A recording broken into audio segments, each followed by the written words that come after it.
We just talked about all these guys, right? All these different weapons. Who is the one X factor for this 49ers team that you were saying the Bills need to slow him down? CMC, Deebo, Kittle, just constant weapons, right? Constant playmakers. Who's the one guy that the Buffalo Bills, we'll start with you, Scott, need to look at and say, yeah, that's the number one guy that we need to slow down?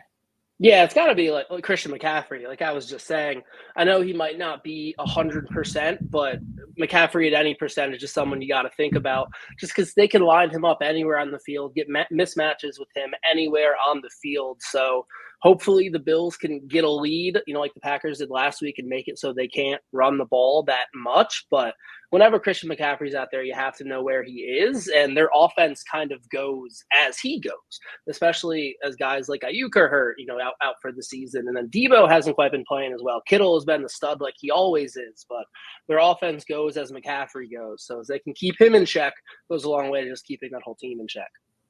Yeah, I mean, you got to keep McCaffrey in check. I agree, but just to not be redundant, I think you also have to mind Deebo. Like Scott was saying before the show, he's still Deebo Samuel last we checked. So the different ways that they can get him the ball, even with the cold weather and possibly some snow, I still think that, they can hand it to him. They can, do a lot of different things to get the ball into his hands in space.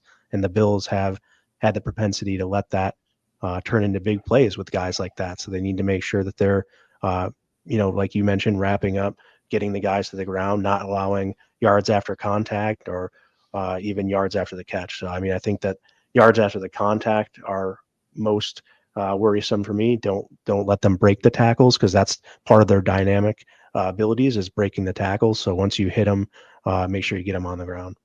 Yeah, I'm gonna go with George Kittle. He's a guy that also feeds off. They feed off of him, right? He brings that energy. So if he can get going, he'll give their offense a little bit more juice there. He'll get everybody fired up.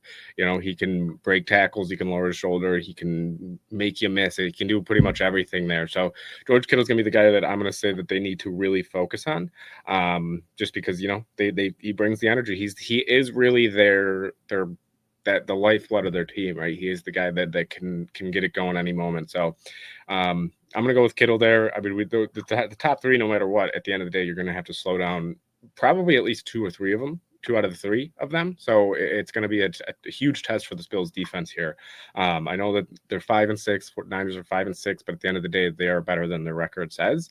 So there's a lot of teams that are better than their records, a lot of teams that are worse than their records. The Niners are one of those teams where they can get it going at any moment, right? The Bills were 6-6 at one point last year, and they ended up going on a run. The Niners, who knows? They could do the same exact thing. So we'll see what happens there.